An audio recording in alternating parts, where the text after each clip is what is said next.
My friends, today we gather at a moment when history itself seems to bend toward the unexpected. A nation once regarded as a developing voice, a nation once dismissed as secondary in the great halls of global power, has now stepped forward to do something no other country dared. India, with courage rooted in its heritage and conviction rooted in its future, has taken an action that has left the world, yes, even America, astonished. What we are witnessing is not merely a geopolitical maneuver. It is not just another headline in a cycle of breaking news. It is a statement, a declaration, and a turning point that forces the world to look again at the balance of power, the meaning of sovereignty, and the shape of tomorrow. My friends, when we talk about sovereignty, we are not speaking of something abstract, something confined to textbooks or diplomatic summits. Sovereignty is the living soul of a nation.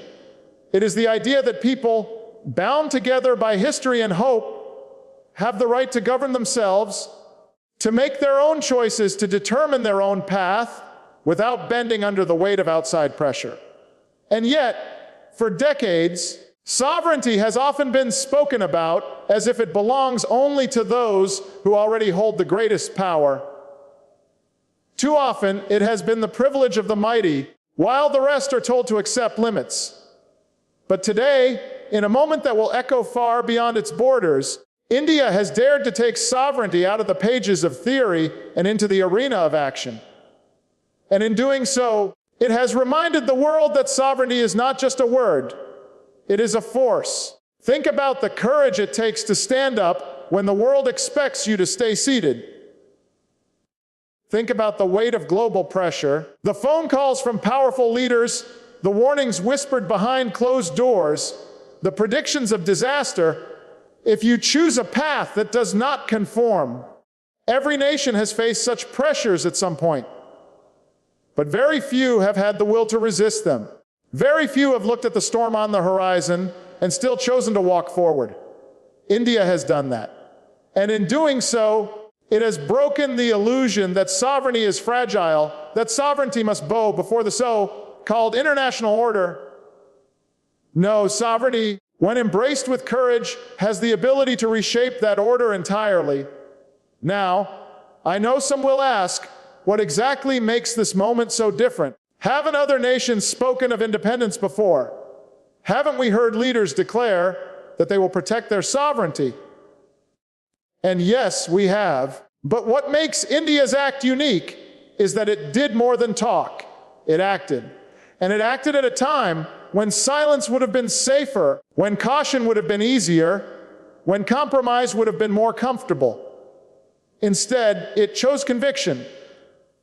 And that makes all the difference. Because the world is not changed by rhetoric alone. It is changed by deeds that others did not believe were possible. To understand the depth of this, we must remember the environment in which this decision was made. The global stage today is crowded with uncertainty. Old alliances are fraying, new rivalries are emerging, and the balance of power is shifting. In such a time, most nations seek shelter. They try to avoid standing out, avoid drawing attention, avoid provoking the anger of the powerful. That is the safe path, the predictable path, but sovereignty is not truly tested when things are easy. Sovereignty is tested when the costs are high, when the risks are real, when the voices around you say, "Don't do it, you will regret it." That is when sovereignty matters most. And that is the test India has just passed. What India did, it did not just for itself, but for the idea that nations have a right to self-determination without apology.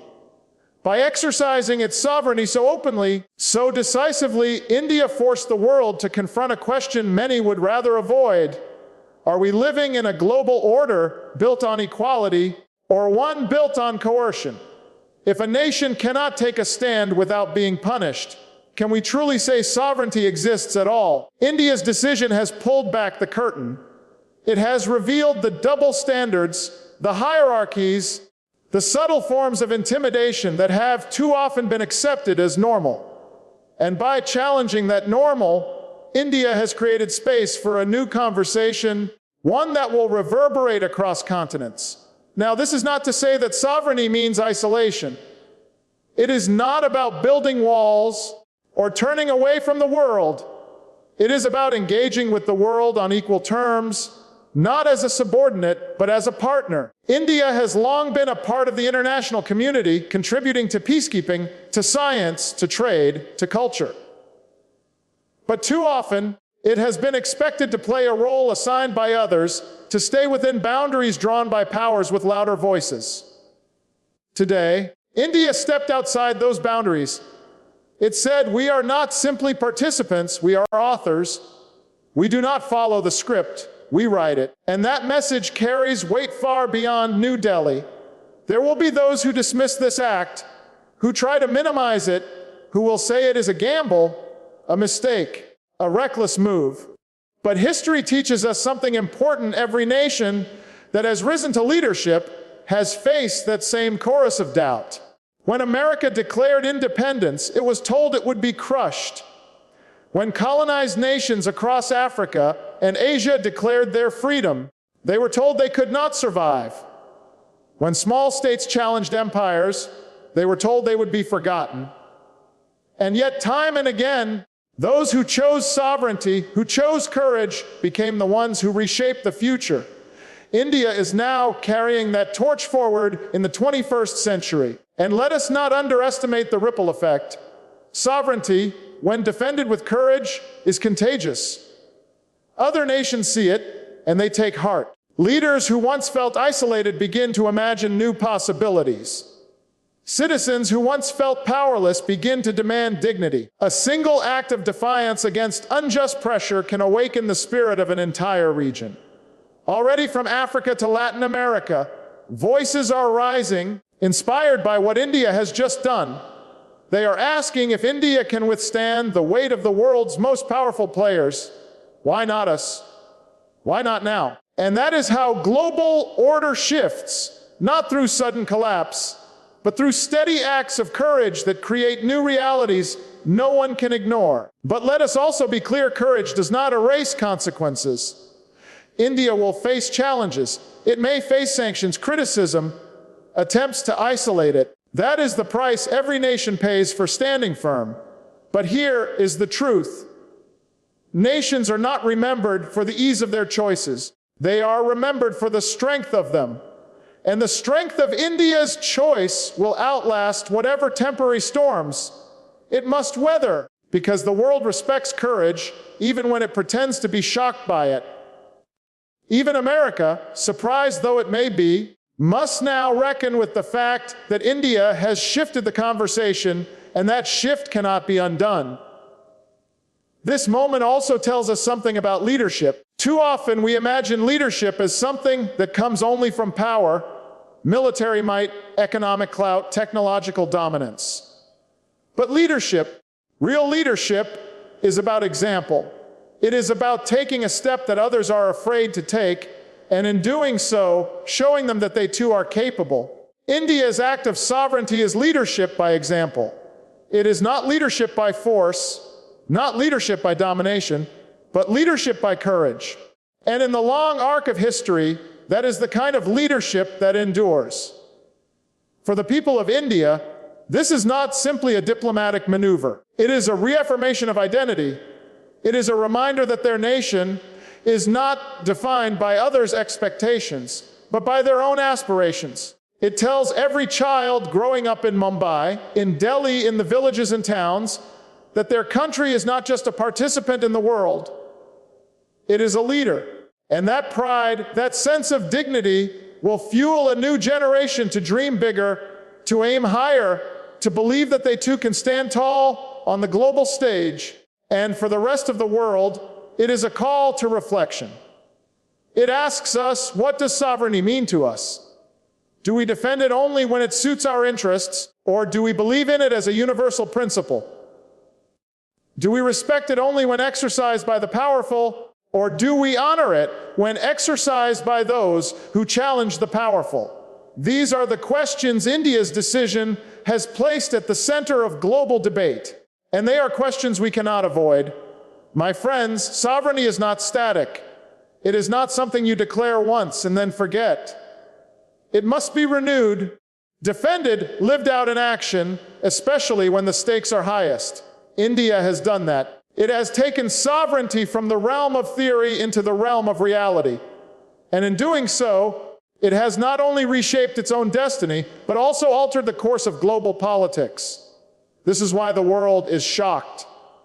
This is why even America, long accustomed to setting the rules, must now pause and reconsider. Because sovereignty, when exercised with courage, has the power to remind the world that no empire, no alliance, no superpower is greater than the will of a free people. And that, above all, is the lesson of this moment. Sovereignty is not given, it is not granted, it is claimed, it is defended, and when a nation has the courage to do so, it can change the world. When we talk about leadership, for much of modern history, we have equated it with dominance. The nation with the largest armies, the most advanced weapons, the deepest financial reserves, or the widest network of allies. That was the nation that dictated the course of events. That was the country that others were expected to follow. And for decades, the world became used to this model. Superpowers led, smaller nations followed. Orders flowed from the top down, and global politics became a hierarchy rather than a dialogue. But what India has done today shatters that old perception. It reminds us that leadership in the 21st century does not have to be rooted in dominance. It can be rooted in values. It can be rooted in the power of example rather than the example of power. And that realization opens the door to a multipolar world that many had spoken about, but few truly believed was possible. Consider for a moment what leadership by dominance has meant. It has meant interventions carried out without consent. It has meant economic sanctions imposed not to protect justice, but to reinforce influence. It has meant smaller nations pressured to sign deals they did not want, to vote in ways that did not reflect their will, to align their policies not with their people, but with the preferences of others. That has been the order of things for a long time. And in such a system, sovereignty becomes conditional. Your independence exists only so long as it does not conflict with the desires of the powerful. That is not true sovereignty. That is permission, and permission is not freedom. What India has done now breaks from that cycle. It has said, in effect, leadership in this new century will not be determined solely by military strength or economic weight. It will be determined by the ability to inspire others through courage, through conviction, through consistency. By refusing to conform to pressures that even other strong nations hesitated to resist, India has shown that a country can rise not by dictating to others, but by staying true to its own values. And that has resonance far beyond its borders. Around the world, nations are watching. In Africa, where countries have too often been treated as markets rather than partners, leaders are asking whether they too can assert themselves more boldly. In Latin America, where sovereignty has often been undermined by the shadows of larger neighbors, citizens are wondering if their countries might step forward with greater independence. In Southeast Asia, in the Middle East, in smaller nations across the globe, India's courage is being studied, debated, and admired. Not because it was an act of dominance, but because it was an act of dignity. And here's the truth: the dignity travels farther than dominance ever will. Dominance breeds resentment. It creates compliance in the short term, but resistance in the long term. But dignity inspires. Dignity calls others to stand taller, to lift their heads higher, to believe in themselves more deeply. That is why India's action is not just a national choice, but a global signal. It is proof that in this multipolar world we are entering, the nations that rise will be those that inspire, not those that intimidate. Now, let us not pretend that this shift is easy. Multipolarity brings with it a kind of uncertainty. It means that there is no single center of power. There are many voices, many centers, many poles of influence. For those who are used to leading alone, this feels unsettling. For those who are used to following, it feels confusing. But this complexity is also an opportunity, because in a multipolar world, no single nation can impose its will without question. In a multipolar world, cooperation is no longer a choice. It is a necessity. And that necessity creates room for nations that had long been sidelined to now contribute meaningfully to the global agenda. India's step into this role is therefore not just a matter of pride for itself. It is an invitation to others. It is saying, you too can shape the conversation. You too can have a voice that matters. You too can lead by example, not by subservience. And in this way, India is modeling a new kind of leadership that can be replicated, that can be multiplied, until the architecture of international relations looks entirely different from what we have known. Think about how transformative that is. For centuries, nations rose and fell based on empires. One dominated, then another. Rome gave way to others. Colonial Europe gave way to America and the Soviet Union, and later to a unipolar moment dominated by the United States. Each cycle reinforced the same principle: dominance equals leadership. But now, for the first time, a major power has openly demonstrated that leadership can come not from domination, but from the courage to resist it. That is a profound shift. It marks the beginning of a new chapter in global history, one where power is not concentrated in a single fist, but distributed among many hands. And here's why that matters. When leadership is based on values rather than dominance, the benefits extend to ordinary people in ways dominance never allowed. Under dominance, the global system serves the few. Under values-driven leadership, the system has the potential to serve the many. Imagine trade agreements shaped not by coercion but by fairness. Imagine climate commitments driven not by pressure but by genuine responsibility. Imagine technology shared not as a tool of control but as a platform for empowerment. These are the possibilities that a multipolar, values-based world begins to unlock, and India's example is the catalyst. Of course, there will be challenges. Those who built their influence on dominance will not surrender it easily. They will resist. They will attempt to undermine this new model. They may use their economic strength or military alliances to try and punish those who deviate. But history shows us that once an idea has taken root, it is hard to contain. The idea of multipolarity, the idea of values-based leadership, is now out in the open. It has been demonstrated. It has been embodied. And because of that, it cannot be undone. The very shock felt by America and others is proof of how powerful this moment is. Shock means the unexpected has occurred. Shock means the script has been broken. Shock means the assumptions of the powerful have been overturned. And when shock is followed by reflection, it often leads to change. The world is now reflecting, whether it admits it or not. Leaders are recalculating. Citizens are reimagining. Movements are forming. And all of it traces back to one country deciding to act with conviction. Let us also recognize the deeper cultural dimension of this. India's leadership by values is not accidental. It flows from a civilization with thousands of years of history, with traditions rooted in dialogue, philosophy, and resilience. A civilization that has endured conquest, colonialism, and yet emerged with its identity intact. That depth of history gives India the capacity to think differently about leadership, to imagine it not as a zero-sum game of domination, but as a collective act of inspiration. That is why India can take this stand today, and why its message resonates so widely. And so, my friends, what we are witnessing is not just a geopolitical maneuver. It is a redefinition of leadership itself. It is a transition from a world where a few dominate to a world where many participate, from a world where power was hoarded to a world where power is shared, from a world where nations rose by fear to a world where nations can rise by values. And India's decision is the spark that illuminates that path.